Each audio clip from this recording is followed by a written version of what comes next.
É bom, né? A faculdade. Qual é seu nome? Rodrigo.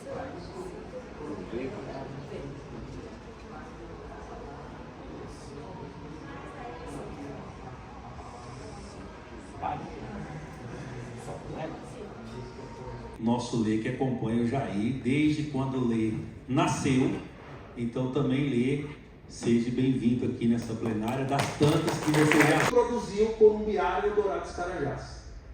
Então, o modelo pelo qual aquelas famílias lutavam naquele contexto é um modelo baseado no latifúndio. E o latifúndio tem algumas características importantes. São grandes extensões de terras, improdutivas e usadas. E ao companheiro de Jair, da Caritas, todas as instituições e entidades extremamente comprometidas com a luta pela terra e com a Defensoria Pública como aliada nesse processo. Lembrar de Eldorado dos Carajás e de Corumbiara. Estamos aqui participando desse grande evento aqui que trata dos movimentos sociais, da reforma agrária e também lá de Corumbiara, onde tivemos aí uma triste recordação de várias mortes no campo. O INCRA vem trabalhando muito, principalmente nessa região de Corumbiara. Criamos mais de 7 assentamentos lá e assentamos 650 famílias só lá, além de assentamentos também criados em Ariquemes, né? E também nessa região toda ali de Jaru. O INCRA vem trabalhando fortemente para diminuir esses conflitos agrários. Estamos cadastrando esse ano mais de 5.000 famílias que vivem em áreas que ainda não foram regularizadas e a gente espera atender grande parte dessas famílias. Promover mais, para que a gente seja instado mesmo a ver o que nós estamos fazendo, se estamos no caminho certo ou podemos ousar mais, fazer mais, mesmo com essas dificuldades que a gente tem. Só para rapidamente aqui, doutor Rafael, em 2013 nós fizemos um panorama das áreas de conflito do estado de Rondônia e ali elencamos mais de 113 áreas, ainda continua 113 lá. Você vê tanto que é difícil essa caminhada. E eu até conclamo o senhor, e aqui a OAB também, e o Ministério Público do Estado, que nos ajudaram, a gente atualizar tudo isso e ver o que é possível avançar. Porque ainda continuamos com conflitos nossos, né, de não avançar, mesmo que esse ano agora estamos cadastrando através da Márcia, lá, da Conciliadora Nacional do INCRA, aqui, de cadastrarmos, de entrarmos e fazermos 5.000 novas famílias cadastradas nos acampamentos do INCRA em Rondônia. Já estamos chegando a 2.000 famílias e queremos trazer todas essas famílias que estão em áreas ainda não regularizadas para que a gente possa, um por um, ver onde estão, como estão e o que a gente pode avançar.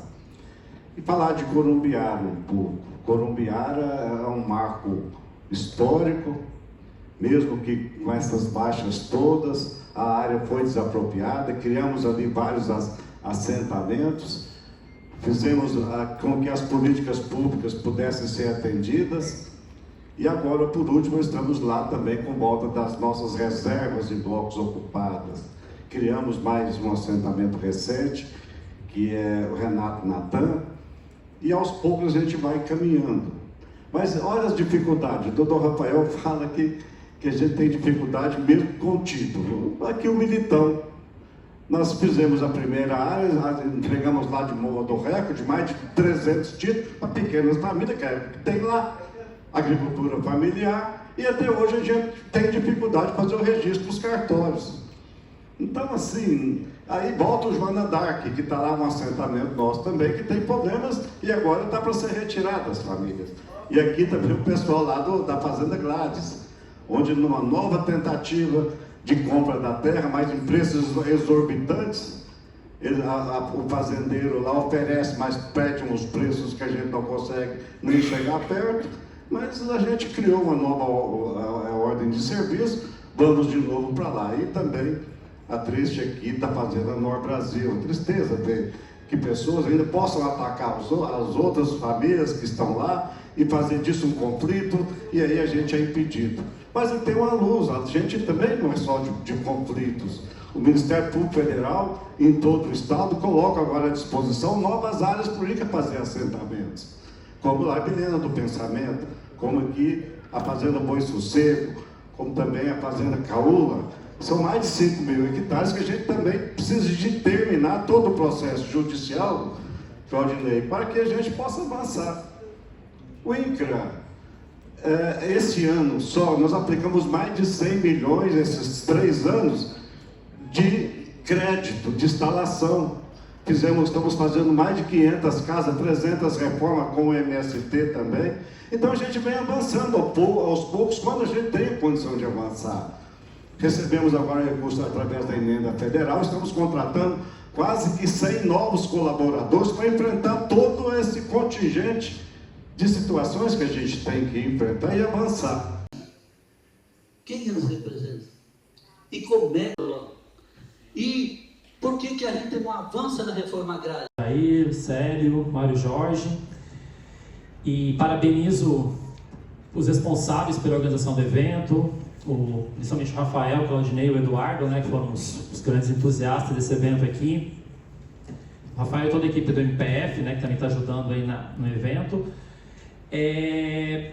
E é uma satisfação estar aqui, ainda que seja um evento que tenha um marco tão triste, né? Um marco que são esses massacres de Columbiara e de Eldorado de Carajás. O massacre de Columbiara, embora é uma página extremamente triste, né? Uma das páginas mais sombrias da história de Rondônia, mas não é exceção, né? Eu acho que o ponto, assim, infelizmente, não é exceção. Rondônia, ele, em sua formação e até hoje, ele é um estado marcado pela violência.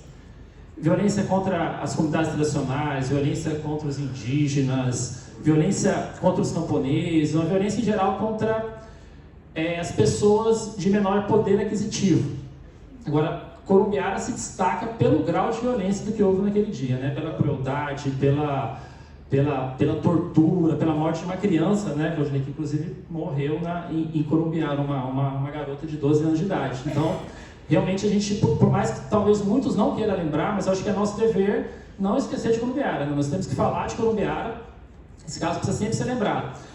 A professora Cidinha falou de ferida aberta, né? Esse tema, eu acho que 2 razões que a gente pode falar de ferida aberta, também que já foi dito por outras pessoas. Primeiro, é pela falta de punição, né? Não houve punições efetivas nesse caso de Columbiara, não houve indenizações às vítimas, as pessoas, não houve prisões, pelo contrário, né? Os agricultores, os camponeses que foram criminalizados. Então, em vez de terem seus direitos guardados, eles foram criminalizados, as vítimas do evento.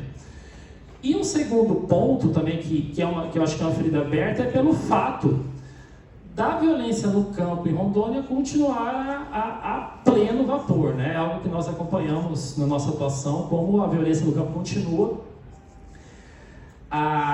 Nós temos até os relatórios, né, que é um documento muito interessante, que são esses cadernos da CPT, que a CPT divulga todo ano. Até vejo o professor Dr. Afonso aqui presente. E esses relatórios da CPT, acabou de sair, né, doutor Afonso, o caderno, o Rafael falou que a Rondônia bate o recorde há alguns anos, e em 2025 bateu o recorde de novo.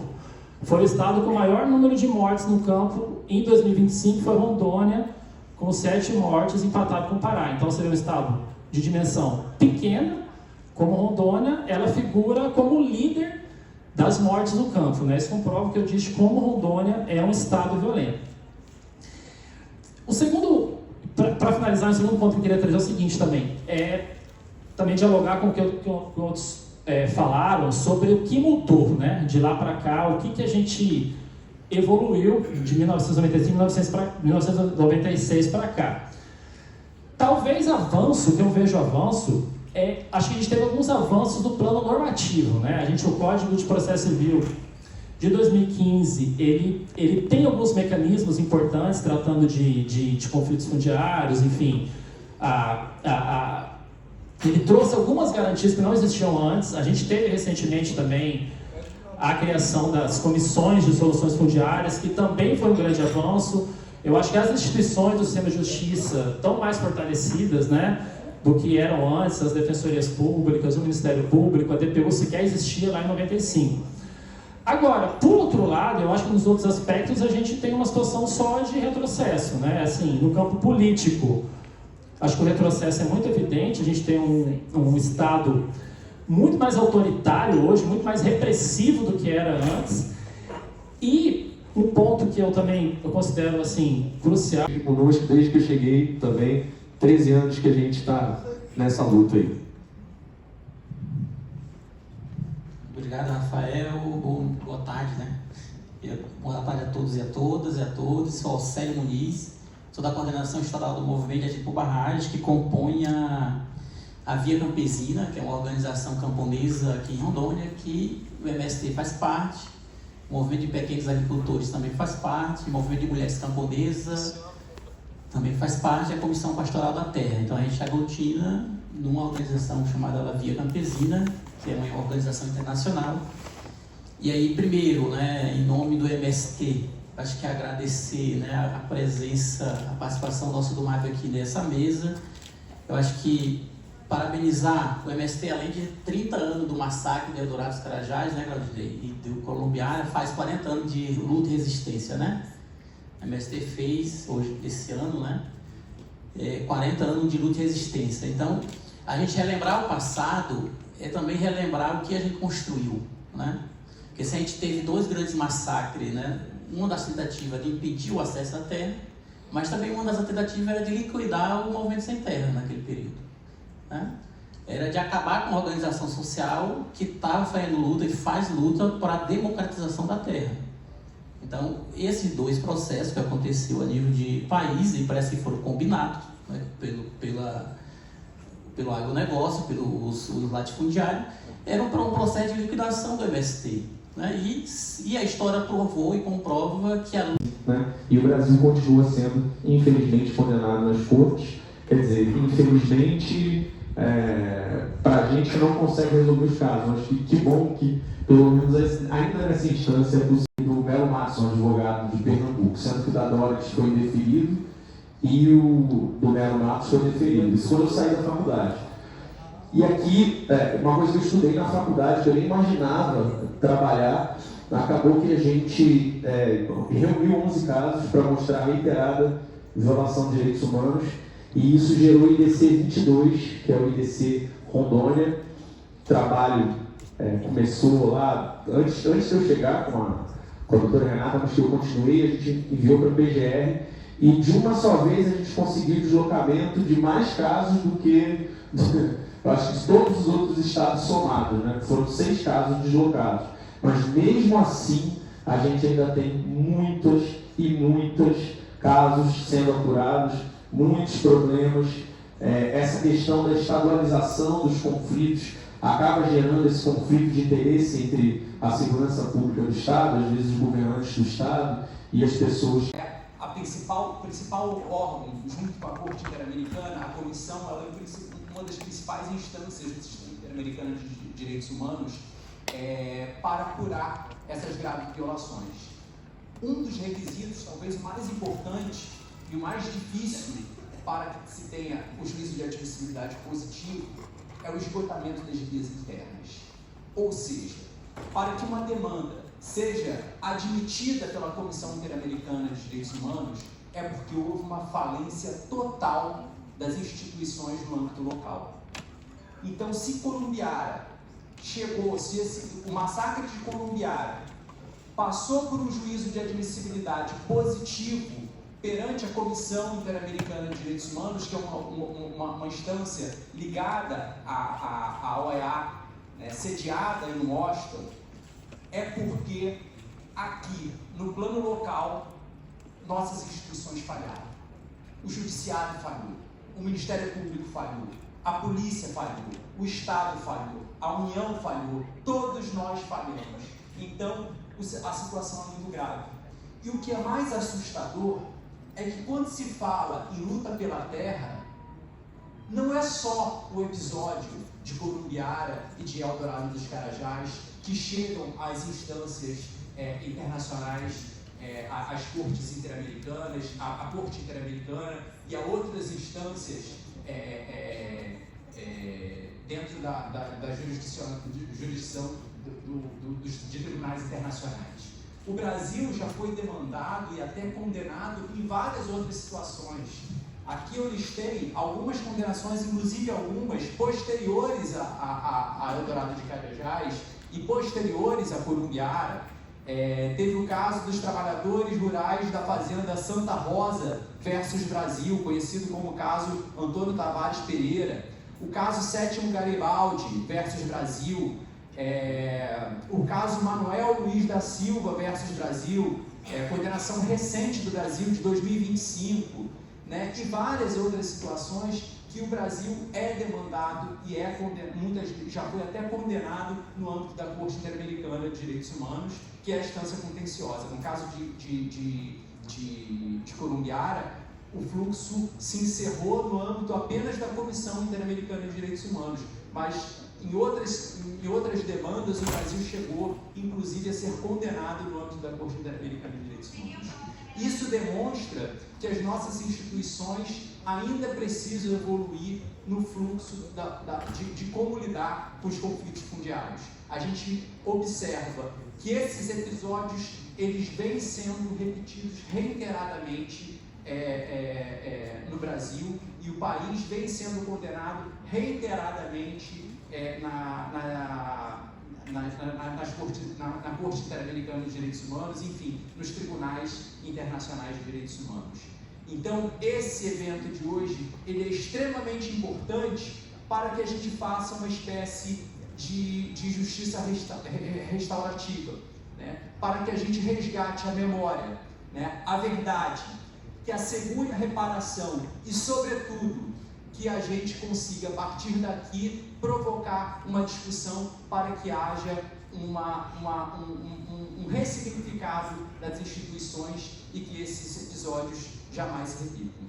Estamos aqui participando desse grande evento aqui, que trata dos movimentos sociais, da reforma agrária e também lá de Corumbiara, onde tivemos aí uma triste recordação de várias mortes no campo. O INCRA vem trabalhado muito, principalmente nessa região de Corumbiara.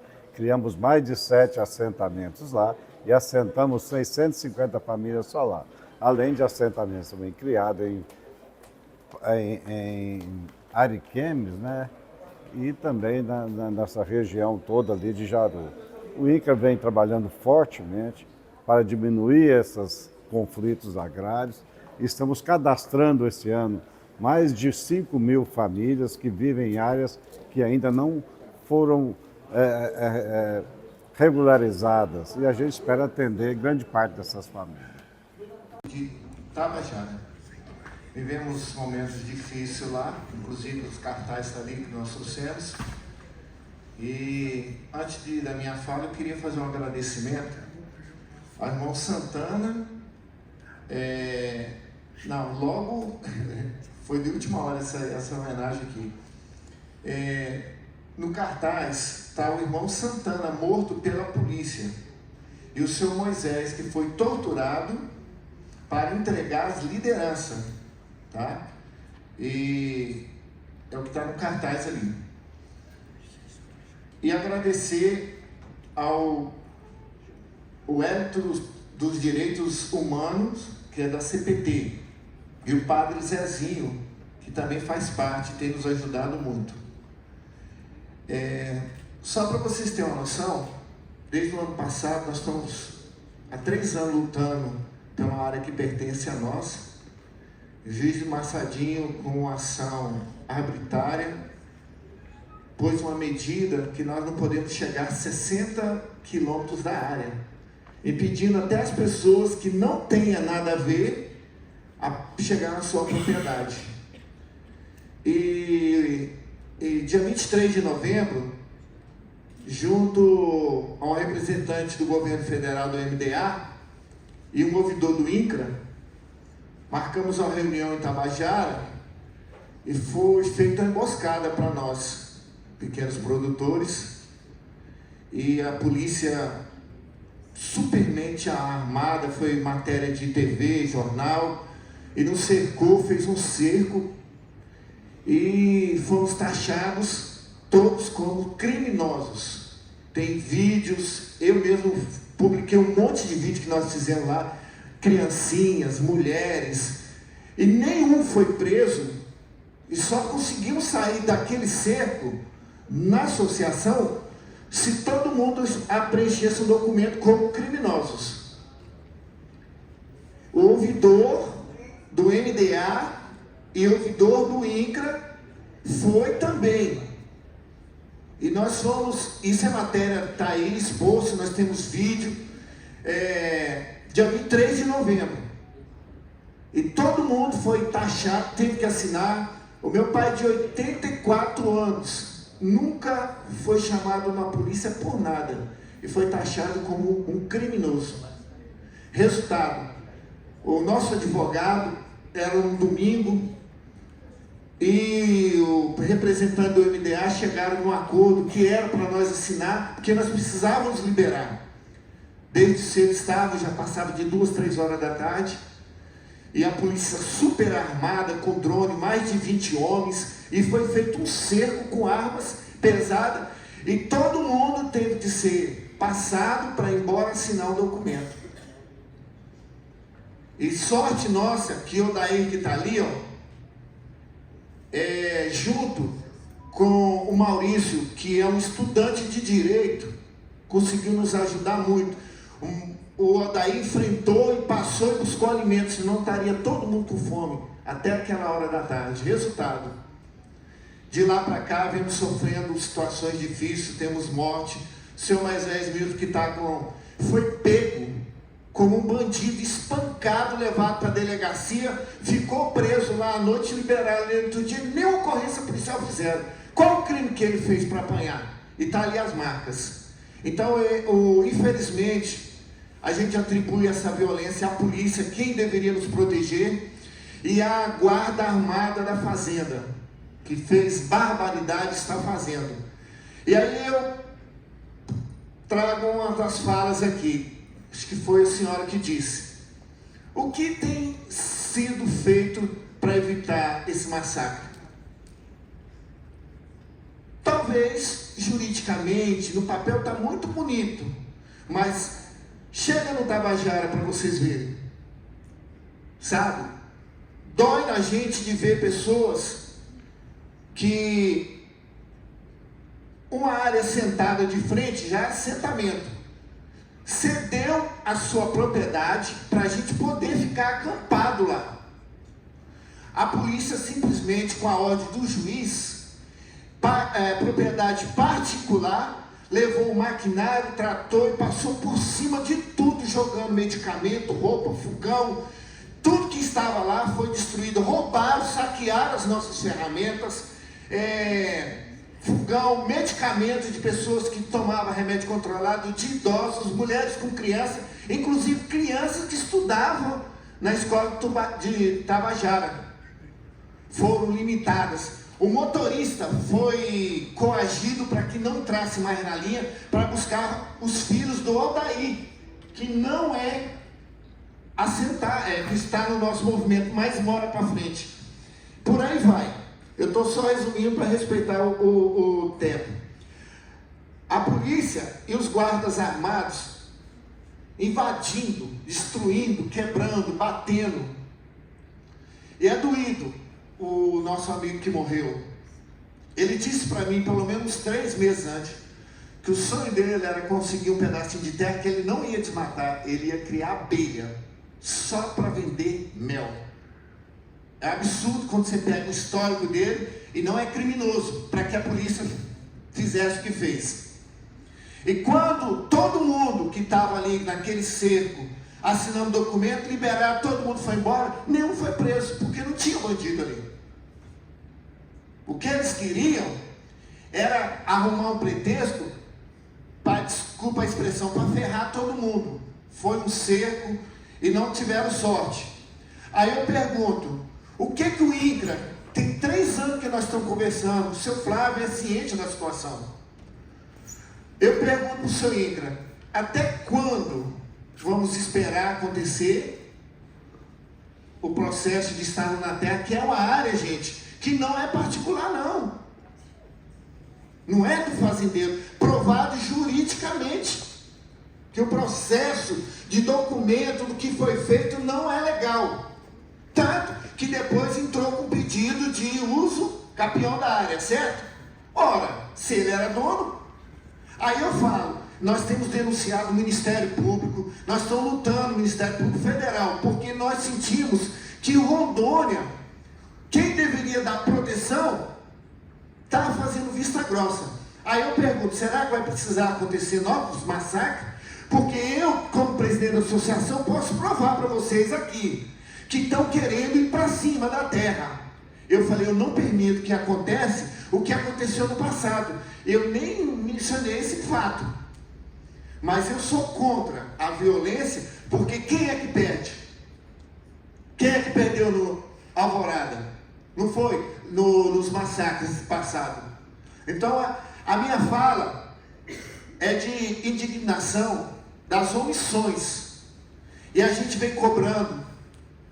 E aquele dia que teve o cerco lá, dia 23 de novembro do ano passado, a nossa sorte que tinha gente do governo federal, do MDA. Ele veio para fazermos uma reunião para tratar esse conflito que estava tendo. E eles sentiram na pele, inclusive gente do INCRA. Foram tratados todos como bandidos. E isso está no relatório. Então, eu quero agradecer ao Odair, ao Maurício, que não mede esforço para estar presente, cobrando. A gente abre mão de qualquer coisa, não pelo que a gente busca, mas por pessoas como meu pai, que tem 84 anos, que criou um sonho ali, e mais outros idosos. E só para chamar a atenção, mais de 70% dos nossos sócios, que são quase 300, ou mais, ô Flávio, que eu não lembro de cabeça, é pessoas acima de 45 anos, que sonham com um pedaço de terra. Eu quero agradecer pela oportunidade. Nós agradecemos o relato, depois a gente fala especificamente de cada caso. Quero cumprimentar a mesa, o procurador do Ministério Federal, seu nome, cumprimento todos os demais da mesa, representando todos os movimentos, em nome do Dr. Flávio, do INCRA, estendo o cumprimento a todos dos movimentos, pessoas que lutam por moradia, tanto no campo quanto na cidade. Meu nome é Luiz Teodoro, sou advogado, advogo também dos movimentos sociais. Também estivemos à frente da Comissão de Direitos Humanos do OAB do Estado de Rondônia durante 3 anos, acompanhando a violação de direitos humanos de crianças, idosos, as pessoas em situação de rua, as pessoas em questão necessidade de saúde, as pessoas do sistema carcerário. Nas nossas atuações, conseguimos 2 alvarás junto ao ministro Alexandre de Moraes, cessando a violação de direitos humanos, acompanhando as pessoas que lutam por moradia, tanto na cidade quanto na área rural. Nós conseguimos agora, recentemente, suspender uma liminar de 120 famílias que estavam ali. 2 condomínios, aonde nós moramos na agricultura familiar, aonde entre o Orgulho do Madeira e o Cristal Calama.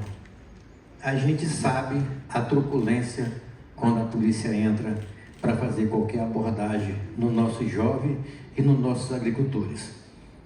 Ontem mesmo nós tivemos um chamamento imediatamente pela associação, onde a presidente Gabriela, onde a polícia militar foi fazer uma batição rapidinho e levou 6 motos com a carretinha que os agricultores vendem seu produto.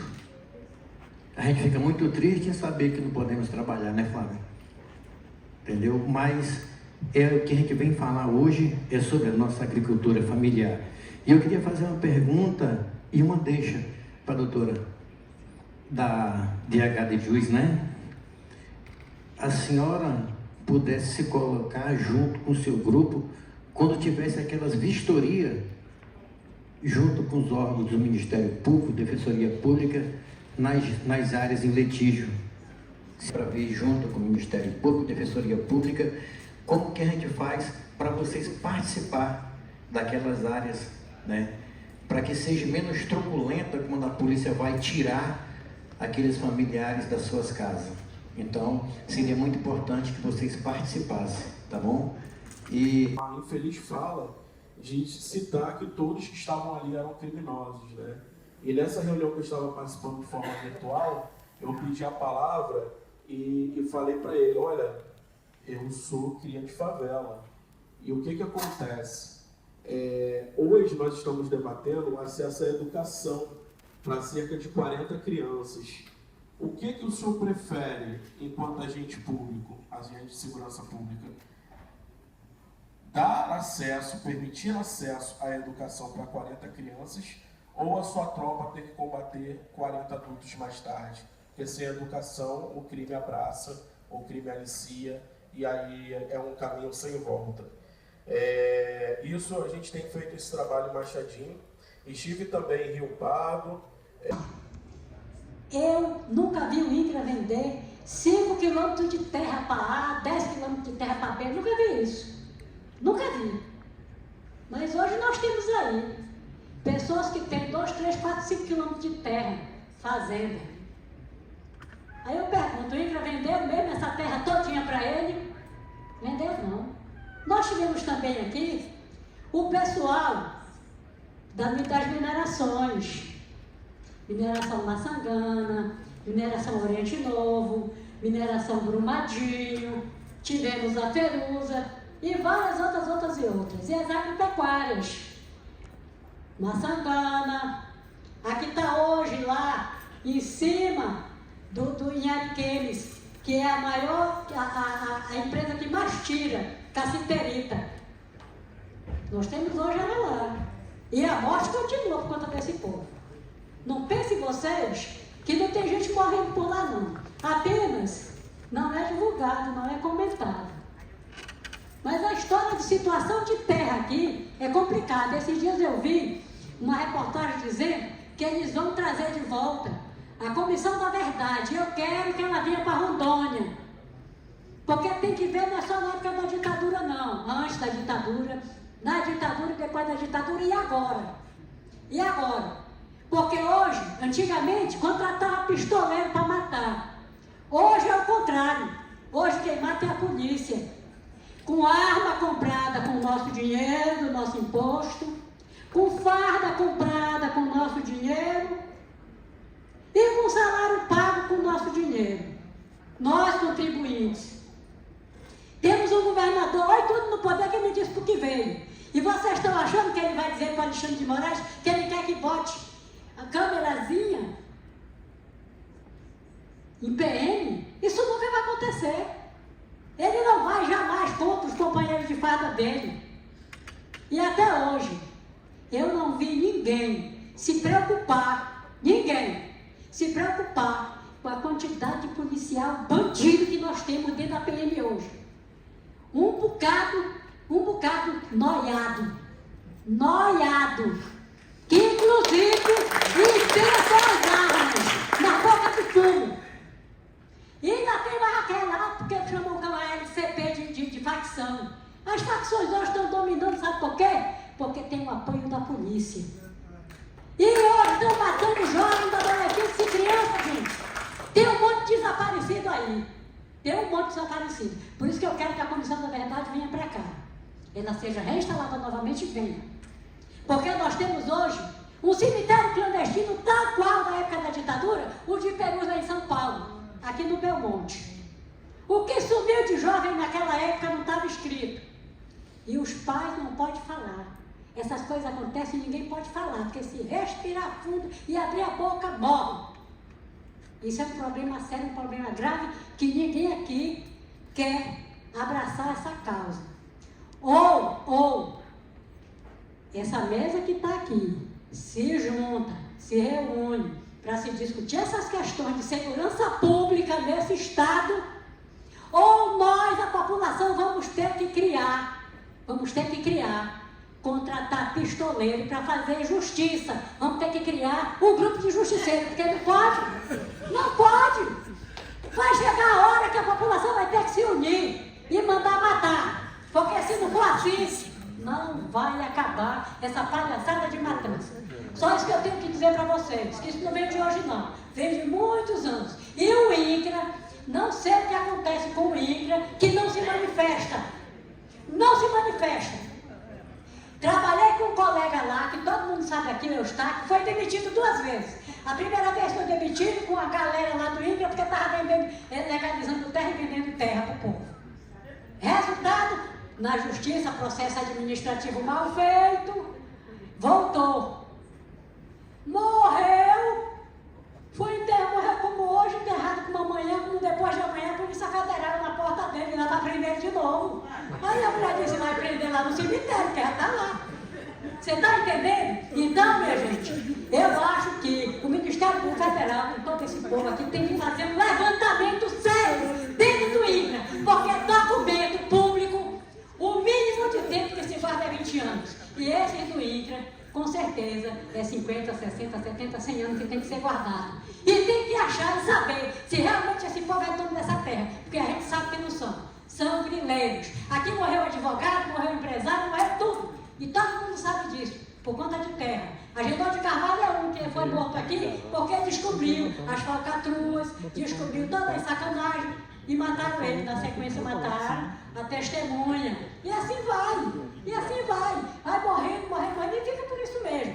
Por isso que eu digo, do jeito que eu estou vendo, a população já não aguenta mais, sufocada. Que a pior coisa que existe é o povo sufocado.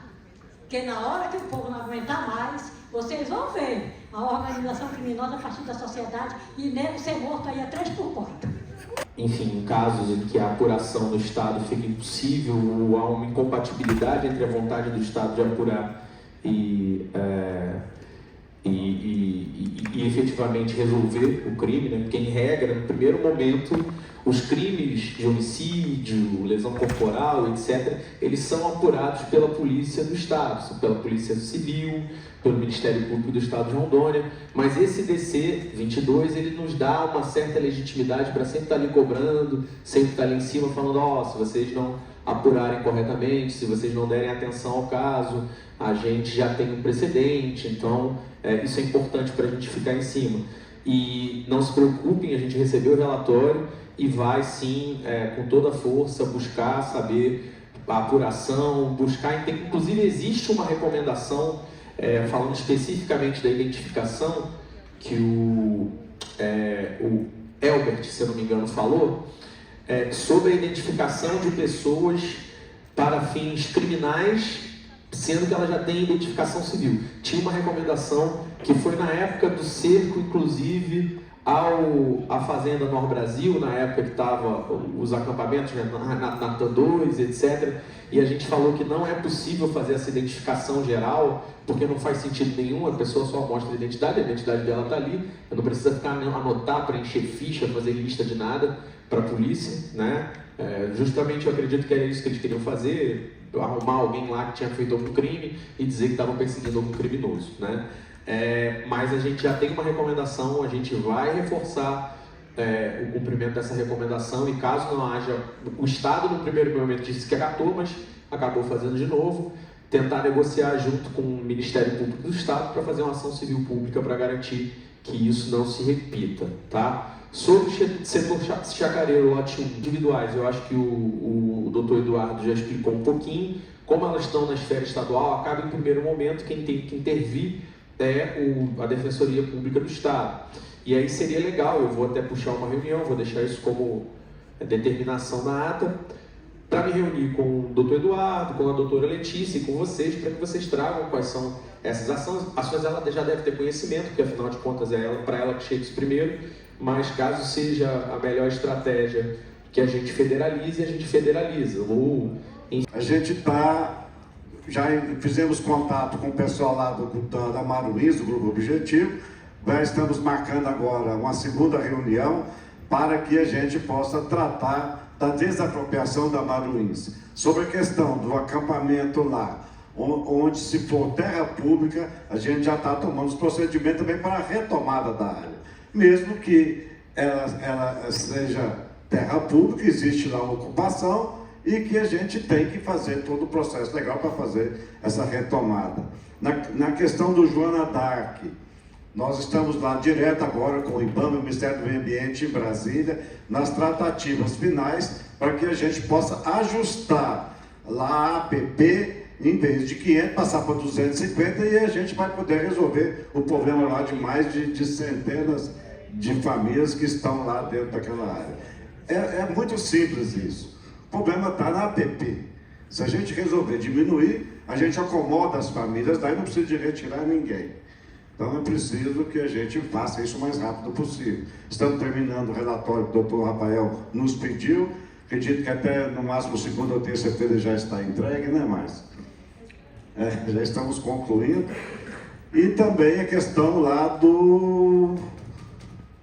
Cadê do menino aqui? Do Belmonte. Já falei que não é 200, é 24. Esse recurso a gente está contratando quase que 90 novos colaboradores, entre topógrafo, técnico, engenheiro civil, agrônomo. Então a gente vai, o INCRA durante esse ano vai estar surtido aí de condições de poder avançar nessas regularizações. Estaremos a semana que vem já com a equipe nova do INCRA, que a gente vai estar entrando lá no Belmonte para separar essas áreas de CATPs, áreas grandes que tem lá dos nossos assentamentos, fazer a supervisão de tudo e fazer o encaminhamento que é preciso.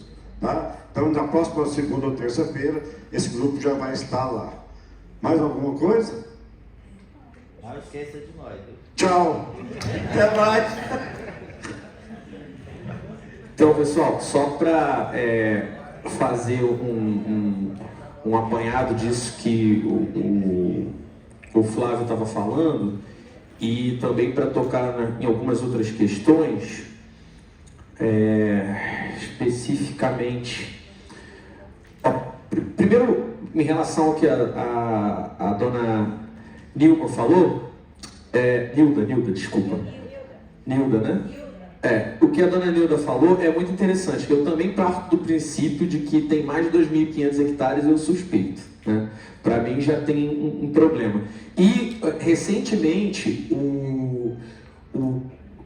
a Corregedoria do TJ se debruçou sobre esse problema e eles estão pensando em fazer um levantamento. Então, a primeira medida que eles fizeram foi cancelar a inscrição de uso capião extrajudicial particular de determinadas áreas. Isso é excelente, né? Porque uma das principais problemas que a gente tem aqui é justamente a utilização dos cartórios para fazer fraude imobiliária e grilagem de terra. Inclusive, a minha dissertação de mestrado foi sobre grilagem de terra, mas aí não por fraude cartorária, mas no judiciário mesmo, não que o judiciário participava da fraude, mas que eles utilizavam determinados documentos para legitimar ou legalizar a fraude judicialmente. Aí vem um juiz do Sudeste, um procurador do Sudeste, nunca viu aquilo, vai olhar e falar, não, tá certo, tá bom, tudo certo. Só que na verdade não, né? São muitas, eu sei de quais fraudes que tem, o tipo de fraude que tem. Falar que realmente, durante muito tempo, a gente tem pessoas muito complicadas que foram colocadas em setores do serviço público, e aí não só o INCRA, mas todo o serviço público relacionado a isso. E sei que um dos princípios é um projeto político do Estado, pelo menos é um projeto político de pessoas que estavam à frente do Estado, sucatear o serviço público, seja de educação, seja de saúde, seja a reforma agrária, né? Mas eu vou fazer aqui um papel um pouco de advogado do diabo, né? E dizer que, por exemplo, eu conheço poucos servidores, e eu já trabalhei no INSS, já trabalhei no Ministério Público Federal, eu já trabalhei, enfim, lido com todos os serviços públicos, poucos servidores que são a alma de uma instituição e representam aquilo de melhor que o serviço público pode entregar, como a Márcia, que o Flávio acabou de citar, a Márcia, servidora do INCRA, excelente servidora, alma do INCRA de Rondônia. Eu acho que nem todo INCRA pode contar com uma servidora igual a ela, né? Muito legal que sejam reforçados os quadros, né? Porque o caos facilita que hajam essas fraudes, né? Ninguém mexe nos processos, fica lá escondido, se perde, e aí de repente alguém sumiu um papel aqui e apareceu um outro aqui, né? Então, enquanto não tem esse exame é muito complicado, mas faço a defesa do serviço público. É óbvio que ele tem que ser cobrado, tem que ser depurado, né? As instituições, Agradeço ao superintendente, que sempre que a gente chama, vem nos atender, né? A gente já teve um período que estava difícil, não sei que não tanto por conta dos servidores, mas por conta da orientação do governo anterior, mas eu sei que quanto mais a gente fortalecer o serviço público, depurar, é claro, mas fortalecer o serviço público, mais a gente tem a ganhar com isso.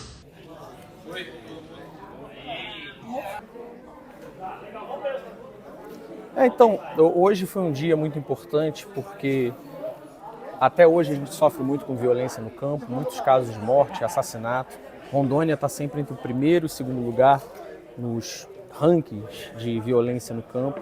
Então hoje a gente lembrou 2 casos emblemáticos, um que se passou no Pará, Eldorado dos Carajás, inclusive foi 17 de abril, Dia Nacional de Luta pela Reforma Agrária e contra a Violência no Campo, e o outro foi aqui em Corumbiara, em 95, mais de 10, 20 mortos nos 2 casos, e é importante lembrar esses casos para tentar evitar que elas não se repitam. Primeiro, porque saber que isso já vem acontecendo há muito tempo nos motiva a dizer que não é possível se repetir isso mais, né? Quando a gente se acostuma, quando acha que é a primeira vez, quando eu acho que está acontecendo, que isso é de agora, a gente não entende a história do nosso Estado, a gente não entende a luta pela reforma agrária.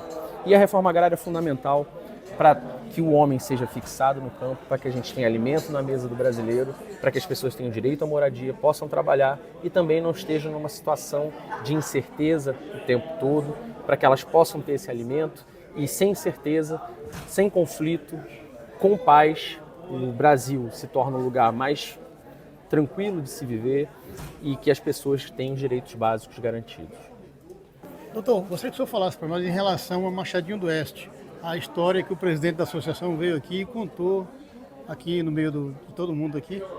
Já existe um procedimento? Qual é o procedimento? Então, segundo relatado, inclusive pela Ouvidoria Agrária Nacional, que estava lá no momento, houve um cerco irregular às pessoas, houve a identificação de pessoas de forma desnecessária, já que tem identificação civil, houve violência, houve perseguição, e tudo isso foi resumido no relatório da Ouvidoria Agrária Nacional, que foi encaminhado para vários órgãos, inclusive o Ministério Público Federal. Nós vamos tentar fazer com que uma recomendação nossa sobre isso seja respeitada, para não identificar as pessoas e também para que haja investigação do homicídio e das torturas e de todas as denúncias feitas naquele caso, para que isso não passe em branco, para que isso não seja esquecido e para que a gente possa punir os culpados e, no caso relacionado à terra, para que ela seja direcionada para a reforma agrária, caso se identifique que ela é efetivamente pública.